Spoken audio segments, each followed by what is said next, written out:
नमस्कार, मैं डॉक्टर सुधा श्रीवास्तव लाल बाग girls inter college Lucknow के यूट्यूब चैनल के माध्यम से कक्षा 12 की हिंदी कक्षाओं में आप सबका हार्दिक अभिनंदन करती हूँ। छात्राओं, आज मैं आपको स्वर संधि के भेदों में उल्लिखित अयादी संधि के बारे में बताने जा रही हूँ। इस संधि का सूत्र है एचो अय वायावह, अर्थात अब हम इसके बारे में जानेंगे कि ये अयादी संधि है क्या, इसमें क्या होता है।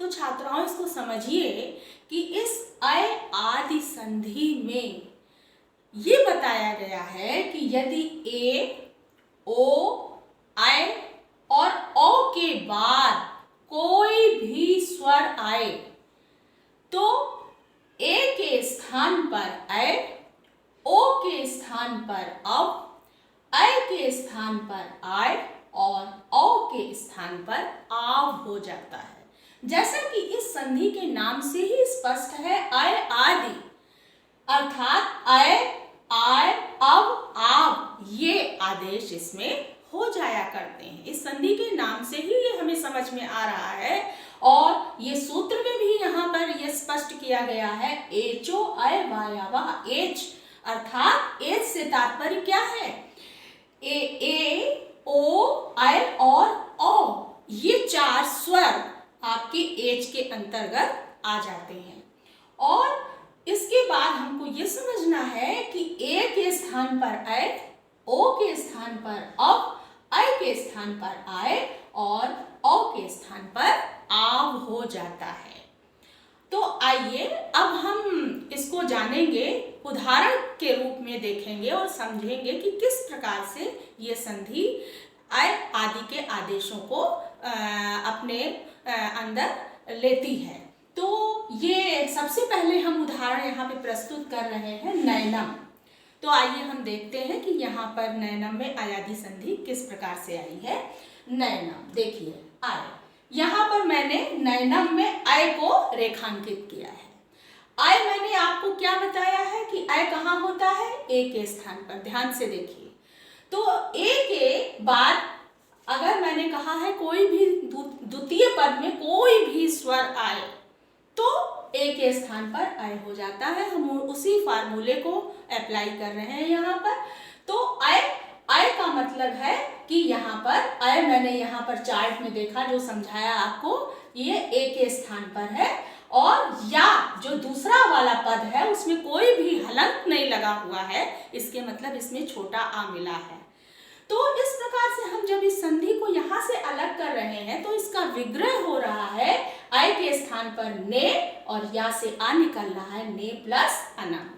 अब हम जानते हैं ना में से हमने यहाँ पर ना को अलग कर लिया, ना में से ए को अलग कर लिया, ना प्लस ए प्लस अनम। देखिए, ध्यान से देखिए।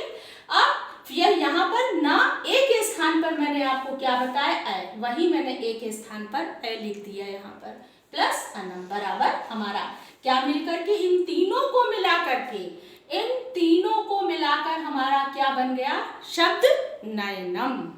तो इस प्रकार से हमने नैनम को समझा और यहाँ ए के स्थान पर अय कैसे हो जाता है ये आपने इस उदाहरण से देखा। अब इसी प्रकार से हम अभ्यास के लिए देखेंगे अन्य उदाहरणों को भी। तो नैनम की ही तरह आप अपने इसको ध्यान से देखिए और इसका अभ्यास भी कीजिए, हल भी कीजिए। नैनम के बाद शयनम, चयनम और दूसरा उदाहरण है हरय। तो जैसे नैनम है उसी तरह शयनम है, यहाँ पर भी ए के स्थान पर अय आ गया है, तो इसमें नैनम है, इसी तरह शयनम चे प्लस अनम हो जाएगा। चयनम में भी यहाँ अय आ गया है, चे प्लस अनम हो जाएगा। हरय, और हरय में यहाँ पर अय आया है, आप ये देखिए, लेकिन अंत में यहाँ या के ऊपर ए स्वर लगा हुआ है, तो इसका विग्रह छात्राओं क्या हो जाएगा, हम यहाँ पर देखते हैं, हरे प्लस ए, या पर अंत में जो बाद में स्वर आ रहा है वो क्या आ रहा है, ए। तो छात्राओं, यूपी बोर्ड के एग्जाम में ये उदाहरण बहुत ही महत्वपूर्ण है। आप बिल्कुल भी कंफ्यूज ना होइए कि बाद में द्वितीय पद में केवल एक ही स्वर बच रहा है, ये आप बिल्कुल भी भ्रमित मत होइए। और यहाँ पर पद ना बच के, शब्द ना बच के, केवल एक स्वर ही बाद में आ रहा है। तो आप इस उदाहरण को आप बहुत ही ध्यान से देखिए और इसका विग्रह है हरे प्लस ए। तो इस प्रकार से ए के स्थान पर जो अय आदेश होता है उसके आपको अधिकांश उदाहरण मैंने समझा दिए हैं, आप इसका अवश्य अभ्यास करें। अब आइए हम देखते हैं दूसरा उदाहरण नायका। हमने आपको बताया कि ए के स्थान पर अय होता है, तो अय जब मात्रा बढ़ गई तो क्या हो जाएगा, आय हो जाता है, जैसा कि मैंने यहाँ आपको बताया है, दर्शाया। ए के स्थान पर अय और ए की मात्रा बढ़ गई तो अय के स्थान पर क्या हो गया, आय हो गया। अब मैंने इसका उदाहरण आपके सामने दर्शाया है नायका। तो हमने नायका में आय कहाँ आ रहा है, यहाँ पर आ रहा है। आय किसकी जगह पर है, मैंने क्या चार्ट में आपको बताया, अय के स्थान पर। तो मैंने इसका विग्रह क्या किया, हमने इसको हल करके देख लिया कि आय किसके स्थान पर है, अय के स्थान पर। तो इसका विग्रह हमने किया नय, और या में कोई भी हमें स्वर दिखाई नहीं दे रहा है, इसका मतलब इसमें छोटा आ मिला है, हलंत नहीं लगा, इसका मतलब छोटा आ दिखाई दे रहा है। तो नय प्लस अकहा।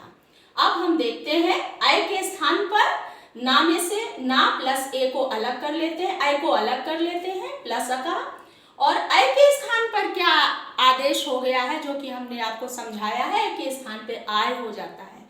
तो ना प्लस आय प्लस अकहा, और इसका शब्द बन गया नायका। इसी प्रकार से अय के स्थान पर आय आदेश जो हो जाता है, आय हो जाता है आदि संधि में, उसके अन्य उदाहरण भी आपके सामने प्रस्तुत है। तो नायका, उसी प्रकार से गायका। इसका विग्रह भी यदि हम यहाँ से देखें तो आय यहाँ पर आ रहा है। तो गायका, जैसे नायका में नय प्लस अकहा, उसी तरह गायका में गय प्लस अकहा। तो इसी तरह से हम इसको टैली करते चलेंगे, मिलाते चलेंगे, समझते चलेंगे कि जो हमें बताया गया है वो आय यहाँ पर किस प्रकार से आ रहा है। ये मैंने रेखांकित करके आपको भली भांति समझाने का प्रयास किया है। अब आइए हम चलते हैं दूसरे उदाहरण पर, पवना।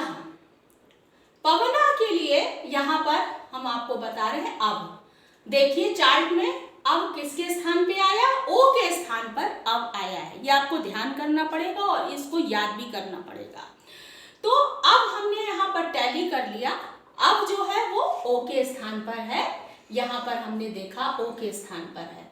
तो पब हम यानी पा पे कौन सी मात्रा लगाएंगे, ओ, पो प्लस अनह। वा में कोई भी और मात्रा हमें नहीं दिख रही है, हलंत भी नहीं दिख रहा है, इसका मतलब इसमें आ मिला हुआ है।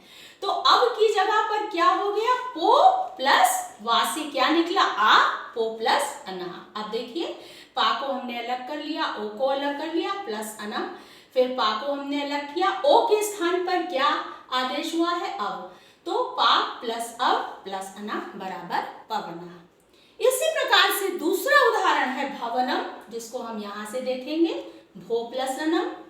पवित्रम, अब देखिए ध्यान दीजिए, पवित्रम में क्या है, यहाँ अब तो हमें दिख रहा है, लेकिन मात्रा कौन सी वा में लगी हुई है, ई की मात्रा लगी है, इसलिए हम इसका विग्रह करके देखेंगे तो आ जाएगा अब के स्थान पर ओ, पो, और वा में मात्रा कौन सी लगी है, छोटी ई की मात्रा आपको दिखाई दे रही है, पो प्लस इत्रम।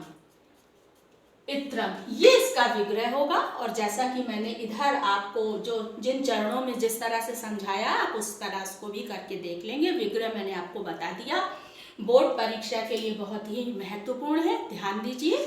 तो इसका विग्रह क्या हो गया, पो प्लस इत्रम। अब आइए दूसरा उदाहरण, ये भी बोर्ड परीक्षा के लिए बहुत ही महत्वपूर्ण है, विषण में। अब यहाँ पे हम अवे, अब किसके स्थान पर बताया गया है, यहाँ पर अब जो है वो ओ के स्थान पर बताया गया। तो हमें पता लग गया इसके विग्रह में विष्णु होगा, विष्णु। और अंत में हम देख रहे हैं कौन सा, यहाँ पर वा के ऊपर कौन सा स्वर लगा हुआ है, तो वो स्वर है ए। तो विष्णु प्लस ए। आप बिल्कुल भी चिंतित ना हो कि इसके बाद दूसरा पद नहीं आ रहा है, केवल एक स्वर ही आ रहा है। लेकिन विषणवे में अव को हमने पता लगा लिया जो कि ओ के स्थान पर, विष्णु और वा पर ए की जो ये मात्रा दिखाई दे रही है, इस ए को हमने बाद में निकाल करके लिख दिया। तो इस प्रकार से ये अयादी संधि यहाँ पर अप्लाई हो रही है, ओ के जगह पर अव आ रहा है। ये हमने आपको इसमें लिख करके अच्छी तरह समझाने का प्रयास किया है। अब आइए हम दूसरा उदाहरण देख रहे हैं। औ के स्थान पर बताया गया है कि आव हो जाता है, तो पावकः, पावकः को हम देखते हैं, यहाँ से देखते हैं, पहचानते हैं, आव हो जाता है। अब आव किसके स्थान पे बताया गया? औ, तो हम इसको अलग करते हैं। पौ वा में कोई भी हमें दिखाई नहीं दे रहा हलन और कोई स्वर अन्य नहीं दिखाई दे रहा, इसका मतलब द्वितीय पद के आरंभ में क्या आ रहा? आ। पौ प्लस अका। अब हम इसको अलग करते हैं, पाव से औ को निकाल लिया प्लस अका। औ के स्थान पर हमने क्या बताया? आव। पा प्लस आव प्लस अका बराबर पावका। अब इसी प्रकार से अन्य उदाहरण हम देख रहे हैं। नाविका। अब ध्यान दीजिए, नाविका में आव हमने यहाँ चेक कर लिया, वा में कौन सा स्वर लगा हुआ है? छोटी की मात्रा लगी हुई है, तो हम इसका विग्रह क्या करेंगे? नौ, और वा में यहाँ पर ना कौन सा स्वर हमें दिखाई दे रहा है? ई, तो नौ प्लस इका हो गया है ये। तो आप यहाँ पर स्वर को देखिएगा, क्योंकि अयादी संधि में ये बताया गया है कि यदि ए आए ओ औ के बाद कोई भी स्वर आए तो यहाँ पर नाविका में ई आ रहा है, इसलिए इसका विग्रह नौ प्लस इका। ध्यान रखिएगा बोर्ड परीक्षा के लिए। फिर है भावुका, आव। आव किसके स्थान पे? औ के स्थान पर, तो हमने यहाँ पर क्या लिख दिया? भौ। वा में कौन सा स्वर हमें दिखाई दे रहा है? छोटा ऊ। छोटे ऊ की मात्रा यहाँ देख रहे हैं आप छात्रों, तो भौ प्लस उका। तो इस प्रकार से इसका विग्रह हो जाएगा भौ प्लस उका। दूसरा उदाहरण, कला विव आव। आव को हमने यहाँ से चेक कर लिया, और आव किसके स्थान पे? औ के स्थान पर, इसलिए इसका विग्रह क्या हो गया? कलौ। और वा में कौन सी मात्रा लगी है? छोटी की, कलौ प्लस एव। तो इस तरह से औ के स्थान पर आव और वा में ये छोटी की मात्रा यहाँ आपको दर्शाई गई है। तो छात्राओं, हम ऐसा समझ रहे हैं इस वीडियो के माध्यम से अयादी संधि चरणों, एक एक स्टेप वाइज जैसे मैंने समझाई है आपको ज़रूर समझ में आई होगी। और यदि आपको अच्छा लगा हो इस वीडियो के माध्यम से अयादी संधि को समझना, तो आप नीचे लिखे बॉक्स में अपना मत अवश्य दें। धन्यवाद।